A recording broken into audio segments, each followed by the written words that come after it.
नमस्कार, मैं हूं सौरभ शर्मा। जिस देश में 80% वोटर सनातन धर्म को मानते हों, उस देश में खड़े होकर एक मुख्यमंत्री का बेटा सनातन धर्म के खिलाफ बोले और ज्यादातर पार्टियां खामोश रहें। हर चुनाव में जो हारते हैं वो एक बड़ी गलती जरूर करते हैं। वही गलती हो चुकी है। 28 पार्टियों वाले इंडिया अलायंस जब मुंबई में ये मिला तो बात हुई मोदी को हटाना है। लेकिन चेन्नई पहुंचते ही इंडिया अलायंस के दूसरे सबसे पावरफुल नेता स्टालिन के घर से हिंदुओं के खिलाफ एक तरह से ऐलाने जंग शुरू हो गया। स्टालिन के बेटे ने आज फिर कहा वो सनातन धर्म को एक रोग बताते रहेंगे, सनातन धर्म को डेंगू मलेरिया कहते रहेंगे। सोचिए, राहुल गांधी, मल्लिकार्जुन खड़गे, अरविंद केजरीवाल, अखिलेश यादव और उद्धव ठाकरे ये अभी तक स्टालिन के बेटे को समझा नहीं पाए हैं। इसका असर क्या होगा? स्टालिन के बेटे के बयान से नुकसान शुरू हो गया है। एक्सपर्ट्स अभी से अंदाजा लगाने लगे हैं। हिंदू वोटर के ताजा रुझान आने लगे हैं। अगर 2024 की लड़ाई सनातन धर्म पर ही आ गई तो फिर प्रधानमंत्री कौन बनेगा? इसका सही अंदाजा आपको यह रिपोर्ट देखकर लगेगा। जहां दुनिया के हर 10 में से 9 से ज्यादा हिंदू रहते हैं, क्या उस देश के हिंदुओं को मिटाकर कुर्सी पर बैठना चाहता है इंडिया गुट? जहां हर 10 में से 8वां शख्स हिंदू है, सनातनी है, क्या उस देश के हिंदुओं को, सनातनियों को खत्म करके 24 में आना चाहता है इंडिया गुट? जहां 98% हिंदू भगवान में अपनी आस्था रखते हैं, क्या उस देश की सनातनी परंपरा को हमेशा हमेशा के लिए तहस नहस करना चाहता है इंडिया गुट? जहां 64% हिंदू मानते हैं कि एक सच्चा भारतीय होने के लिए एक हिंदू होना अनिवार्य है, क्या उस देश के हिंदुओं का अंत करके 24 में अपना सियासी उदय करना चाहता है इंडिया गुट? आज हर कोई इसी हैशटैग पर रिएक्ट कर रहा है। सनातन धर्म ही ट्रेंड कर रहा है। सनातन धर्म ही सर्वश्रेष्ठ है। भारत के हिंदुओं को आज ये तक लिखना पड़ रहा है। और इसकी वजह है इंडिया गुट से जुड़ी 2 पार्टियों के 2 नेताओं का विवादास्पद बयान। पहले तमिलनाडु के सीएम के बेटे ने सनातन की तुलना डेंगू मलेरिया जैसी बीमारी से कर दी। यह कह दिया कि मच्छर, डेंगू बुखार, मलेरिया और कोरोना ये ऐसी चीजें हैं जिनका हम केवल विरोध नहीं कर सकते, हमें इन्हें मिटाना होगा। सनातन भी ऐसा ही है।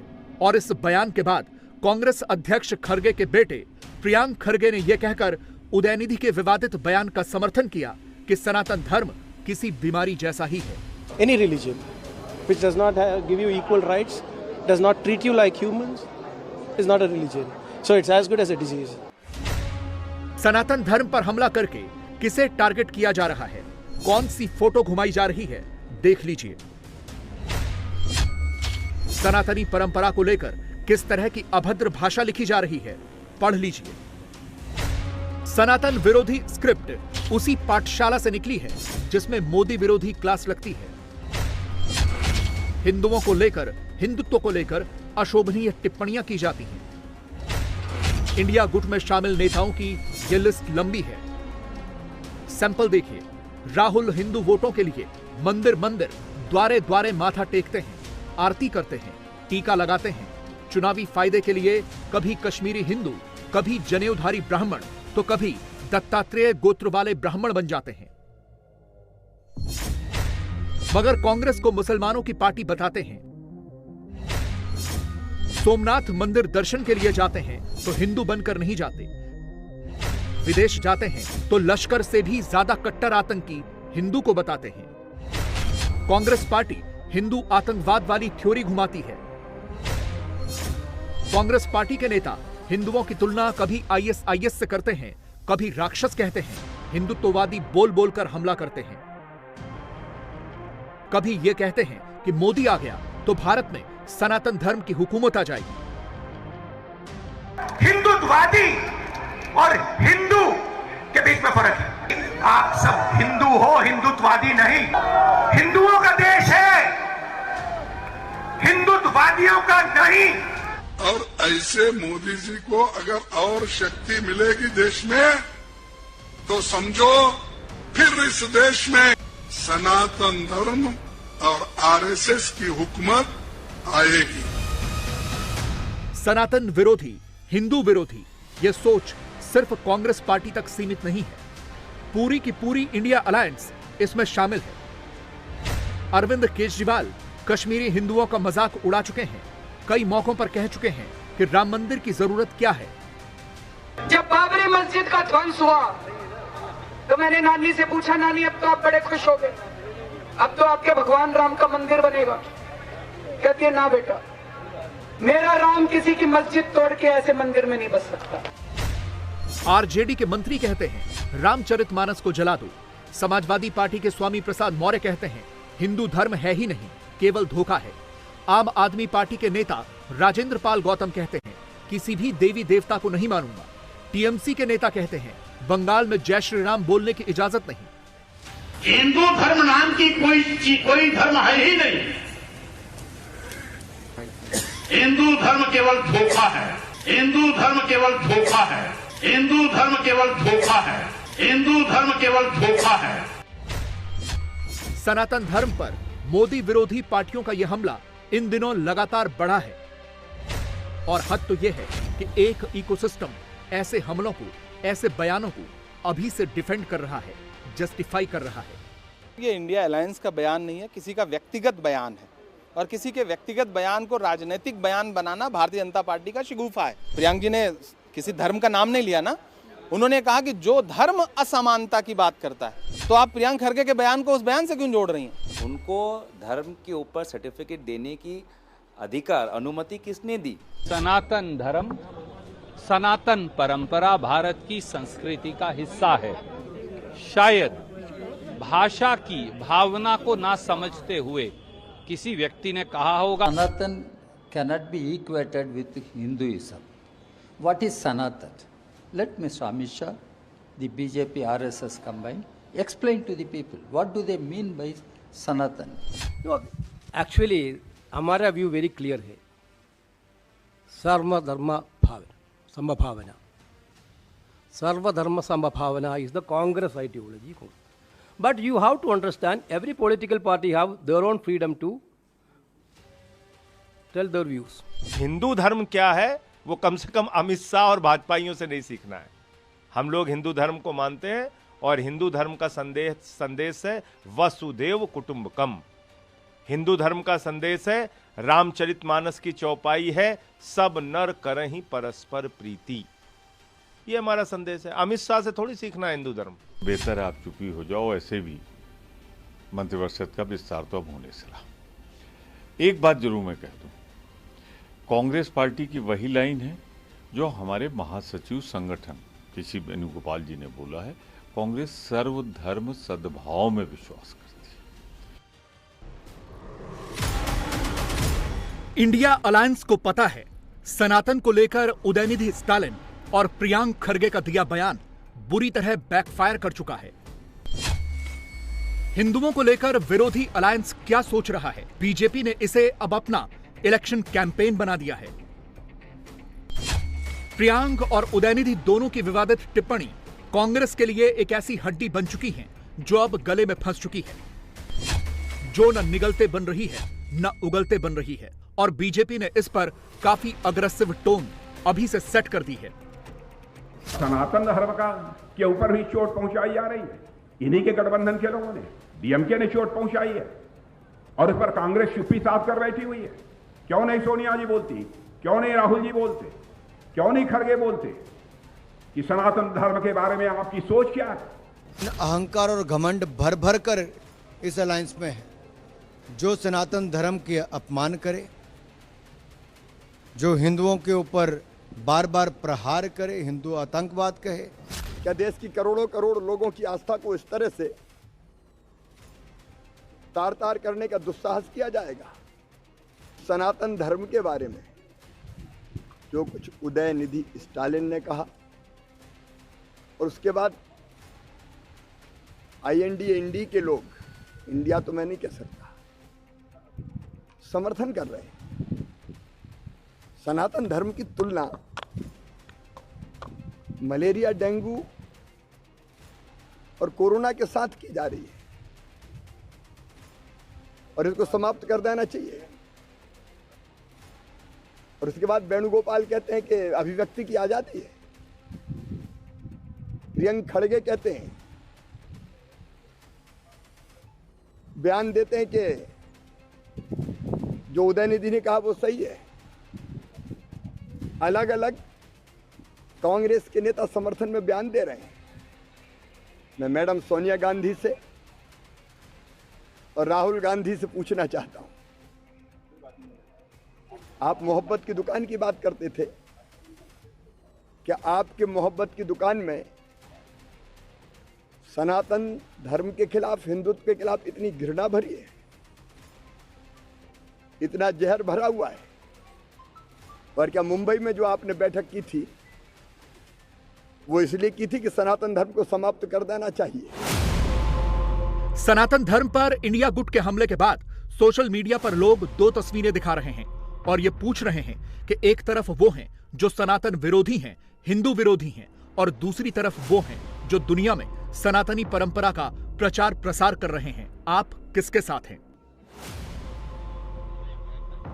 सवाल जायज भी है, क्योंकि इंडिया गुट के लिए कम से कम मौजूदा वक्त में तो 80% वोट का मामला गड़बड़ हो गया है। उदयनिधि स्टालिन ने साउथ को साधने के चक्कर में इंडिया अलायंस का नेशनल वाला ड्रीम ही चौपट कर दिया है।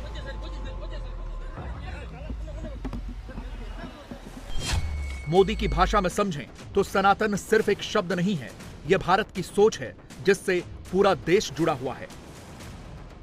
सनातन सिर्फ एक शब्द नहीं है, ये नित्य नूतन है, परिवर्तनशील है। इसमें बीते हुए कल से खुद को और बेहतर बनाने की एक अंतर्निहित चेष्टा है, और इसलिए सनातन अजर अमर है।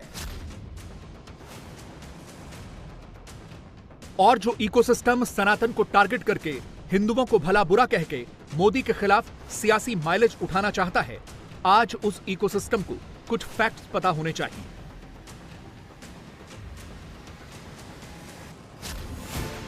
जिस सनातन धर्म की तुलना इंडिया गुट के नेता डेंगू, मलेरिया जैसी बीमारियों से कर रहे हैं, उसी सनातन धर्म के बारे में महात्मा गांधी ने यंग इंडिया के 1921 के एक अंक में लिखा था कि मैं अपने को सनातनी हिंदू इसलिए कहता हूं क्योंकि मैं वेदों, उपनिषदों, पुराणों और हिंदू धर्म ग्रंथों के नाम से प्रचलित सारे साहित्य में विश्वास रखता हूं, और इसीलिए अवतारों और पुनर्जन्म में भी मेरा विश्वास है, मेरा भरोसा है। इस आधार पर महात्मा गांधी ने भी सनातन का अर्थ हमेशा रहने वाले यानी शाश्वत परंपरा के तौर पर लगाए हैं। महाकाल का बुलावा आया। सनातन का शाब्दिक अर्थ ही है शाश्वत या सदा बना रहने वाला, यानी जिसका न आदि है न अंत है। सनातन धर्म को हिंदू धर्म या वैदिक धर्म के नाम से भी जाना जाता है, जो दुनिया के सबसे प्राचीनतम धर्म के रूप में स्थापित है।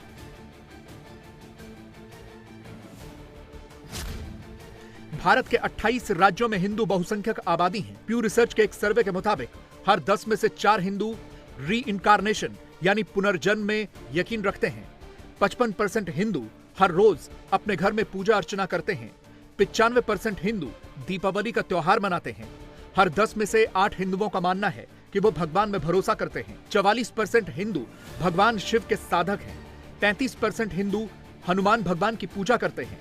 32% हिंदू गणेश भगवान में आस्था रखते हैं और 28% खुद को लक्ष्मी माता के करीब मानते हैं। यह है सनातन की शक्ति।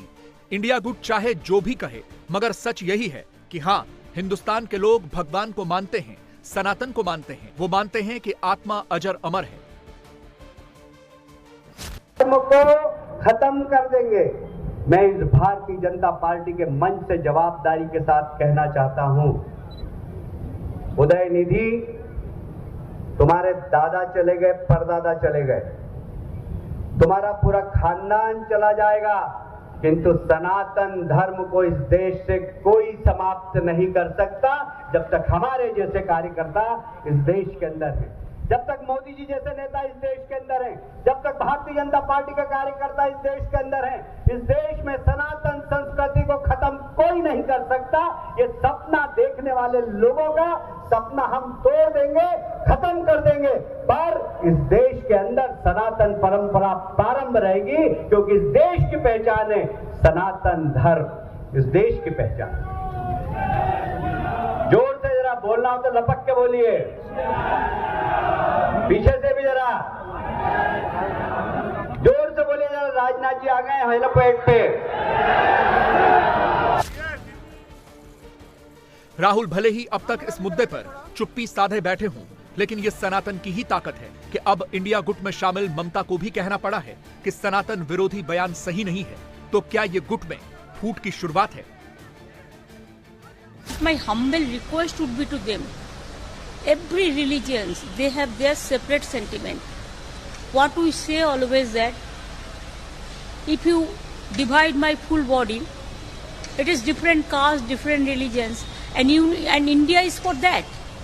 India is a secular country, India is a democratic country, and at the same time, unity in diversity is our origin. So, I respect Sanatana Dharma, because we know the Rig Ved, Atharva, so many Veds, and it came from our Upasana, Aradhana, Bandhana from then. And also Sanatana Dharma, I give them pension also, because there are so many Purohit. Now we go to Mandir, Masjid, Temple, Church, everywhere. We should not involve in any matter which may hurt any section of people. It may be he's a junior, so he may not be knowing that. But from my side, I can give my views that I also came to know this, but I do not know from which vision they have said so. I feel that they have to respect every religion. सनातन धर्म को target करके मोदी को नुकसान पहुंचाने वाले ये नहीं जानते कि 2019 में करीब 49% हिंदुओं ने बीजेपी को सपोर्ट किया था। नॉर्दर्न इंडिया में 68% हिंदू वोट शेयर बीजेपी को मिला था। सेंट्रल इंडिया में 65% हिंदू वोट बीजेपी के खाते में गया था। ईस्टर्न इंडिया के 46% हिंदुओं ने बीजेपी को वोट दिया था। दक्षिण भारत के 19% हिंदुओं ने भी मोदी को ही चुना था। एक और आंकड़ा देखिए, 19 में 44% हिंदू आदिवासी ने बीजेपी को वोट दिया। 34% हिंदू दलित मोदी के साथ थे। 44% हिंदू ओबीसी ने भी मोदी को ही चुना। 52% हिंदू अपर कास्ट ने भी बीजेपी का ही बटन दबाया।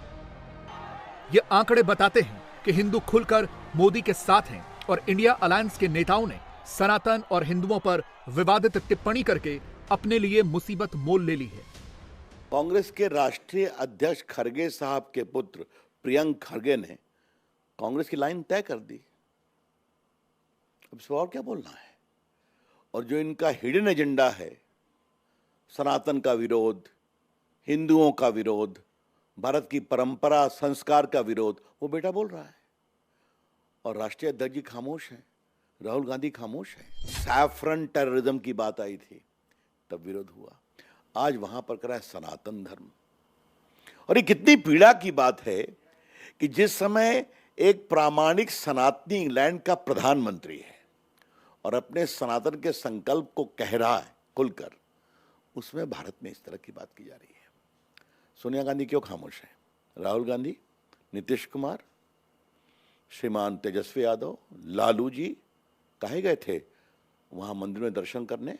उद्धव ठाकरे के लिए भी कुछ कहना चाहेंगे क्योंकि वो उसी गठबंधन में। बिल्कुल, उद्धव ठाकरे जी, आपके पिताजी की आत्मा कितनी ग्लानि और क्रोध में होगी जान लीजिए आप। प्यू रिसर्च के एक सर्वे के मुताबिक 84% हिंदुओं के लिए उनका धर्म जीवन का अहम हिस्सा है। अब इसे एक और विश्लेषण से समझिए। 19 में बिहार की 65% हिंदू आबादी ने मोदी को वोट दिया। यूपी की 60% हिंदू आबादी ने मोदी को चुना। महाराष्ट्र की 62% हिंदू आबादी ने बीजेपी के पक्ष में वोट दिया। पश्चिम बंगाल की 57% हिंदू आबादी ने मोदी को ही सेलेक्ट किया। ये वो राज्य हैं जहां हिंदू बड़ी संख्या में हैं। इससे आप अंदाजा लगा लीजिए कि आने वाले दिनों में इंडिया गुट के नेताओं द्वारा सनातन और हिंदुओं का अपमान किए जाने को बीजेपी कितना बड़ा मुद्दा बनाएगी? वन नेशन वन इलेक्शन पर प्रधानमंत्री मोदी ने एक प्रोसेस शुरू की है। पहले कमेटी बना दी, फिर मेंबर के नाम बता दिए गए। उसके बाद नरेंद्र मोदी ने फीडबैक लेना शुरू किया है। सूत्र बता रहे हैं कि मोदी एक एक करके मुख्यमंत्रियों से मिल रहे हैं। गुजरात के मुख्यमंत्री भूपेंद्र पटेल से नरेंद्र मोदी की मुलाकात हो चुकी है। यूपी के सीएम योगी आदित्यनाथ कल नरेंद्र मोदी से मिलने वाले हैं। अमित शाह और जेपी नड्डा डेली बेसिस पर मोदी को फीडबैक भेज रहे हैं। प्रधानमंत्री पॉलिटिकल टेम्परेचर नाप रहे हैं। इलेक्शन से पहले वाटर टेस्टिंग हो रही है। जल्द चुनाव कराने में कहां नफा होगा, कहां नुकसान होगा, इसका आंकलन टॉप लेवल पर किया जा रहा है। मोदी को अब तक क्या फीडबैक मिला है और क्या अर्ली इलेक्शन सच में होने वाले हैं?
जनवरी 2024 शुभ मुहूर्त निर्धारित है। अयोध्या के राजा रामचंद्र के कुलदेवता भगवान सूर्य नारायण जब उत्तरायण होंगे, उस शुभ घड़ी में प्रधानमंत्री नरेंद्र मोदी अयोध्या में हिंदू धर्म की कीर्ति पताका फहराएंगे।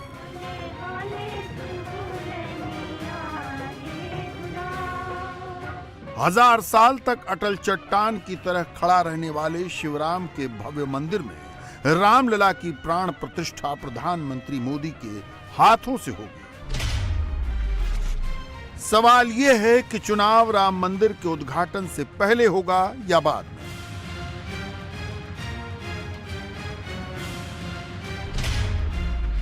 पहले श्रीराम के मंदिर में दर्शन शुरू होंगे या पहले वोट पड़ेंगे?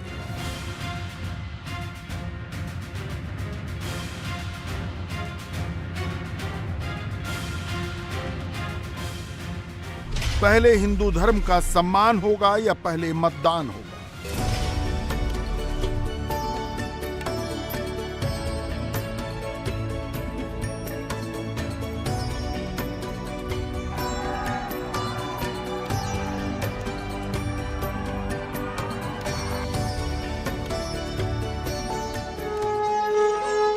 पूरा देश, समूचा विपक्ष, 100 करोड़ वोटर और 140 करोड़ की आबादी अभी ये जानना चाहती है कि वन नेशन वन इलेक्शन कब से लागू होगा।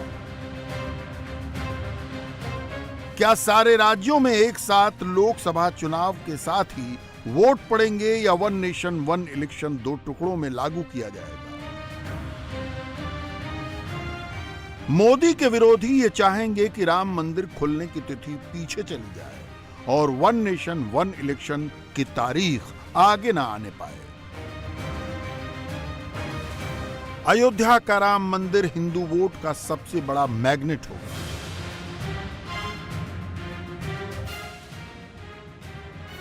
जिस मंदिर के लिए हिंदू समाज ने 500 वर्ष तक इंतजार किया, उस मंदिर में रामलला की प्राण प्रतिष्ठा करते हुए नरेंद्र मोदी की तस्वीर जब देश और दुनिया में दिखाई जाएगी, तब कोई भी ऐसा हिंदू नहीं होगा जो उससे प्रभावित न हो। राम मंदिर के उद्घाटन की तिथि निर्धारित हो चुकी है। एक देश एक चुनाव की तारीख कब तय होगी? क्या ऐसी भी कोई संभावना बन सकती है जिसमें राम मंदिर के लोकार्पण से पहले ही नरेंद्र मोदी चुनाव अनाउंस करवा दे? राजनीति में संभावनाओं का कोई अंत नहीं होता, फिर भी हर संभावना को टटोलना जरूरी होता है।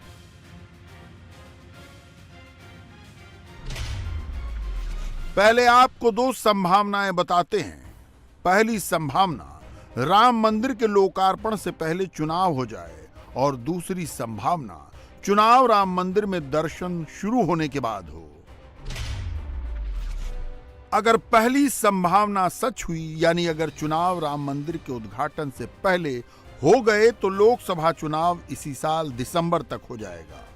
ममता बनर्जी और नीतीश कुमार जैसे नेता इस संभावना की बात कर चुके हैं। अगर ऐसा हुआ तो राजस्थान, मध्य प्रदेश, छत्तीसगढ़, तेलंगाना और मिजोरम विधानसभा चुनाव के साथ ही लोकसभा का चुनाव हो जाएगा।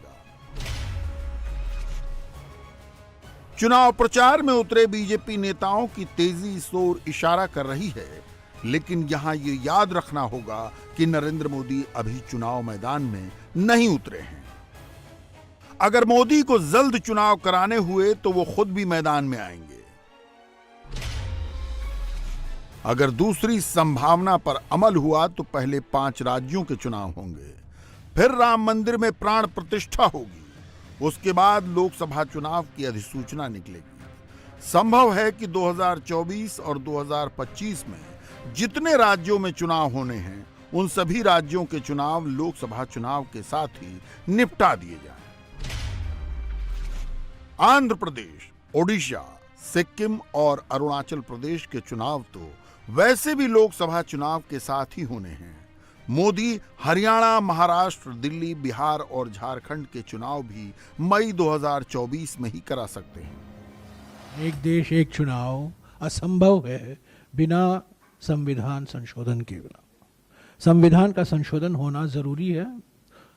संविधान संशोधन के लिए आम सहमति की जरूरत बनती है। समिति का टर्म्स ऑफ रेफरेंस अगर आप देखें तो इन्होंने पहले ही तय कर लिया है कि 1 नेशन 1 इलेक्शन होना है जरूरी। तो ये अजीब सा समिति है कि पहले ही समिति को आपने कह दिया है नतीजा क्या होगा, और आप समिति को टर्म्स ऑफ रेफरेंस दे रहे हैं। कांग्रेस को विरोध करना है तो वो एक्सपेक्टेड लाइन पर चल रही है। सरकार वही कर रही है जो उसे करना है। 1 नेशन 1 इलेक्शन पर बनाई गई कमेटी ने काम भी शुरू कर दिया है। पूर्व राष्ट्रपति रामनाथ कोविंद ने अफसरों की पहली ब्रीफिंग ले ली है, लेकिन रोड ब्लॉक्स आने लगे हैं। 31 तारीख रात 11 बजे मेरे फोन पे नहीं, मेरी ऑफिस की हमारे सेक्रेटरी की फोन पे एक कॉल आई प्राइम मिनिस्टर साहब का जो प्रिंसिपल सेक्रेटरी मिश्रा जी का। कहा कि कैसे हैं आप सर? मैंने कहा ठीक है। मैंने पूछी इतने रात आपने फोन किया, प्राइम मिनिस्टर साहब का कुछ बात कहना है क्या? कहते कि नहीं, मैं इस आपसे जानकारी देने के लिए और आपकी खैरियत पूछने के लिए फोन किया। मैंने कहा कहिए। ये सरकार एक कमेटी बनाने जा रहे हैं, ये इस कमेटी में आपको शामिल करना सरकार की मंशा है। ये कमेटी की अगुवाई करेगी हमारे फॉर्मर प्रेसिडेंट गोविंद साहब ने। 1 नेशन 1 इलेक्शन आप जो सोच रहे हैं, सारे कागजात मेरे पास भेजिए। कागजात देखने के बाद मैं अपना विचार रखूंगा और उस समय आपको मैं जानकारी दे दूंगा। पश्चिम बंगाल के सांसद और लोकसभा में कांग्रेस के नेता अधीर रंजन चौधरी सरकार की हाई लेवल कमेटी से अलग हो चुके हैं। हाई लेवल कमेटी में 8 सदस्यों की जगह अब सिर्फ 7 सदस्य बच गए हैं। विपक्ष के नेता का स्थान रिक्त हो गया है। क्या अधीर रंजन चौधरी का इस्तीफा मोदी के प्लान में पलीता लगाने के लिए हुआ है? क्या इससे प्रधानमंत्री स्ट्रेटजी बदल देंगे? नहीं, ऐसा बिल्कुल नहीं होगा। अरविंद केजरीवाल का विरोध भी सरकार के संकल्प को डिगा नहीं पाएगा। 9 साल देश के प्रधानमंत्री रहने के बाद मोदी जी किस चीज पे वोट मांग रहे हैं? 1 नेशन 1 इलेक्शन। अरे हमको क्या लेना देना तुम्हारा 1 election, 10 election, 12 election, 20 election, 1 nation, 1000 election. आपको कुछ मिलेगा भाई साहब? अरे 9 साल में कुछ काम किया होता तो आके कहते मैंने इतना तो कर दिया, अभी इतना और करना है, मेरे को वोट दे दो। 9 साल प्रधानमंत्री रहने के बाद अगर कोई आदमी आके कहे 1 नेशन 1 इलेक्शन, इसका मतलब उसने कोई काम नहीं किया। मैंने बहुत सोचा ये 1 नेशन 1 इलेक्शन मोदी जी क्यों कह रहे हैं। सोचने पे पता चला कि असलियत क्या है। तो वो कह रहे 5 साल में एक बार। भाई साहब अगर 5 साल में एक बार कर दिया तो 5 साल बाद सिलेंडर 5000 रुपए का मिलेगा। ये सोचना, 5000 का सिलेंडर मिलेगा और मोदी जी 5 साल बाद आके कहेंगे 200 रुपए माफ कर दिया तुम्हारे। मेरी तो मांग है 1 नेशन 20 इलेक्शन होने चाहिए। हर तीसरे महीने चुनाव होना चाहिए। हर तीसरे महीने चुनाव होगा, कम से कम ये कुछ तो दे के जाएंगे। मध्य प्रदेश के मुख्यमंत्री शिवराज सिंह चौहान ओरछा पहुंचे और राम राजा लोक का भूमि पूजन किया। चुनाव को राम के नाम से जोड़ने की ये स्मार्ट पॉलिटिक्स हो सकती है, मगर शिवराज सिंह चौहान की बातों पर गौर करेंगे तो दूसरा मतलब निकलेगा। राम हमारे अस्तित्व है, राम हमारे रोम रोम में रमे हैं, राम हमारी हर सांस में बसे हैं। बिना राम के ये देश जाना नहीं जा सकता। राम हमारे अस्तित्व, राम हमारे आराध्य, राम हमारे प्राण और राम हमारे भगवान हैं। बोलिए राम रजा सरकार की। सवेरे में गया था महाकाल महाराज के मंदिर और मैंने वहां हाथ जोड़ के प्रार्थना की महाकाल महाराज से कि हे महाकाल महाराज, मेरे मध्य प्रदेश में, मेरे देश में पानी की वर्षा करवा दो। फसलें सूखने लगी है, किसान परेशान हो रहे हैं, जनता परेशान हो रही है। वहां मंदिर में अनुष्ठान हो रहा है, पूजा हो रही है और यहाँ राम रजा के दरबार में भी मेरे किसान भाइयों, मैं भगवान से यही प्रार्थना करता हूं, कर दो बारिश मेरे भगवान राम, राम रजा पानी बरसा दो ताकि किसान की फसलों को नई जिंदगी मिल जाए। अगस्त का पूरा महीना निकल गया। मध्य प्रदेश में नाम मात्र की बारिश हुई। धान की फसल खराब हो रही है। सूखा और महंगाई का खतरा मुख्यमंत्री के हलक सुखा रहा है।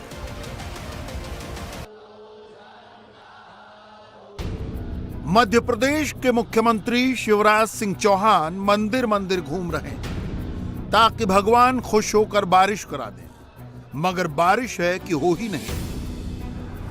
मध्य प्रदेश में इस साल सामान्य से 16% कम बारिश हुई। 1 जून से 31 अगस्त के बीच एमपी में औसत 26 इंच बारिश हुई।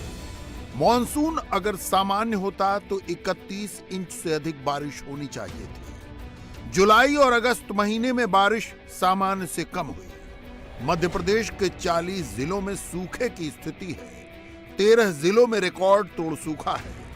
कम बारिश होने से डैम खाली है, पावर प्लांट ठप है।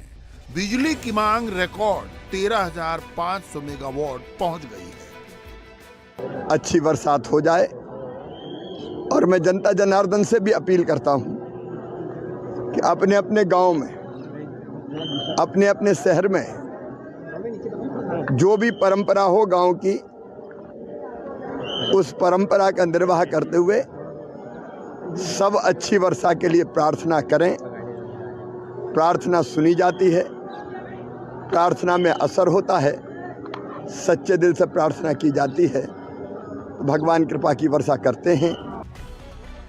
शिवराज सिंह चौहान सूखे की आशंका पर बार बार बोल रहे हैं। बाकी मुख्यमंत्री बोल नहीं रहे, लेकिन डर तो उनको भी लग रहा है। जो विपक्ष में है उनके लिए सूखे में भी मौका है। सूखे की, बिजली की, बेरोजगारी की, भ्रष्टाचार की, घोटाले की, ये सब पूजा शिवराज जी करें तब तो कुछ बात बने। बात अकेले मध्य प्रदेश की है ही नहीं, बात पूरे उत्तर और मध्य भारत की है। मॉनसून के मिजाज ने सबका कैलकुलेशन बिगाड़ा है। अगर जल्द चुनाव हुए तो असली वजह ये है। अगस्त का महीना पिछले 122 साल में सबसे सूखा रहा। अगस्त महीने में गर्मी भी सबसे ज्यादा पड़ी। अगस्त में सिर्फ 191 मिलीमीटर बारिश हुई। इससे कम बारिश ईस्वी सन 1901 में हुई थी। मौसम विभाग का पूर्वानुमान है कि सितंबर भी सूखा रह सकता है। सितंबर के पहले हफ्ते में बारिश की कोई संभावना नहीं। सितंबर के दूसरे हफ्ते में हल्की बारिश के बाद मॉनसून खत्म हो सकता है। दक्षिणी प्रायद्वीप और पश्चिम मध्य भारत को छोड़कर देश के बाकी हिस्सों में तापमान सामान्य से ऊपर रहेगा। प्राइवेट एजेंसी स्काईमेट ने भी सामान्य से कम बारिश की आशंका जताई है। गर्मी बढ़ी है, बारिश घटी है, खरीफ की फसल खराब होने लगी है। बारिश नहीं हुई तो आने वाले सीजन में रबी की फसल को बचाना भी मुश्किल होगा। एक टमाटर की महंगाई ने सरकार के माथे पर पसीना ला दिया। सोचिए क्या होगा अगर सारी सब्जियां एक साथ महंगी हो जाए। जन्माष्टमी से त्योहारी सीजन शुरू होने वाला है। जन्माष्टमी के बाद गणेश चतुर्थी, फिर दशहरा, करवा चौथ, दिवाली और छठ हिंदुओं के त्योहार लाइनअप में महंगाई रंग में भंग डाल सकती है। टमाटर की सुर्खी थोड़ी कम हुई है, लेकिन दूसरी चीजें महंगी हो रही हैं। प्याज के खुदरा दाम 25% तक बढ़ गए हैं।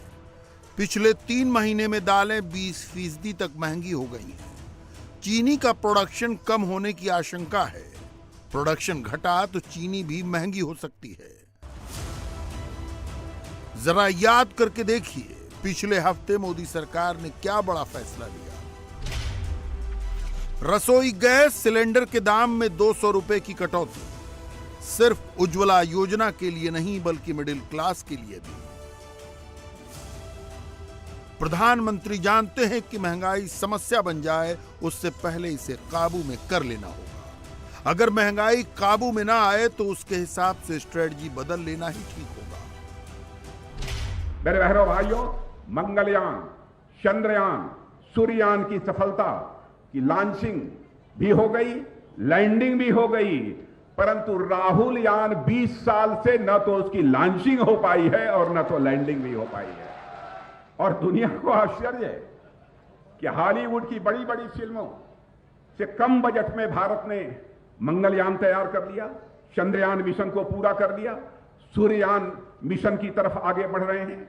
मैं समझता हूं कि बहनों भाइयों, आप सबके कारण यह नए भारत की आवाज है, यह नए भारत की ताकत है जो कहती है जय जवान, जय किसान, जय विज्ञान, जय अनुसंधान और हमारा भारत महान। मोदी के लिए धर्म का गणित सही चल रहा है। जातियों के कैलकुलेशन में भी मोदी को दिक्कत नहीं है। दिक्कत होगी महंगाई से। महंगाई का दौर अगर लंबा खिंच गया तो एंटी इनकम्बेंसी नैरेटिव बिल्ड होने में ज्यादा वक्त नहीं लगेगा। मोदी के खिलाफ किसी भी नैरेटिव को भुनाने के लिए एक अलायंस खड़ा हो चुका है। खाया पिया पेट भरा वोटर सरकार के लिए दिक्कत नहीं खड़ी करेगा। सरकार को दिक्कत होगी उस वोटर से जिसका पेट खाली हो। महंगाई पर काबू करने के लिए मोदी सरकार ने गेहूं के निर्यात पर 2022 से ही रोक लगाई हुई है। गैर बासमती चावल का निर्यात रोक दिया गया है। प्याज के निर्यात पर 40% का टैक्स लगा दिया गया है। चीनी के निर्यात पर भी पाबंदी लगने के चांसेस हैं। प्रधानमंत्री के भाषण कम हो गए हैं। अब वो आसियान में बोलेंगे, फिर G20 में बोलेंगे। उससे पहले मोदी अपनी पार्टी के लोगों से मिल रहे हैं। योगी आदित्यनाथ को भी मोदी ने इसीलिए बुलाया है ताकि यूपी की रिपोर्ट ली जा सके। सर्वे से लगता है कि मोदी के लिए हवा है। कोई भी ठोस फैसला लेने से पहले मोदी सिर्फ हवा नहीं, जमीन भी टेस्ट कर लेना चाहते हैं। इंडिया टीवी हर वक्त हर जगह डाउनलोड करने के लिए सर्च करें India TV news Google play store या ऐप स्टोर पर।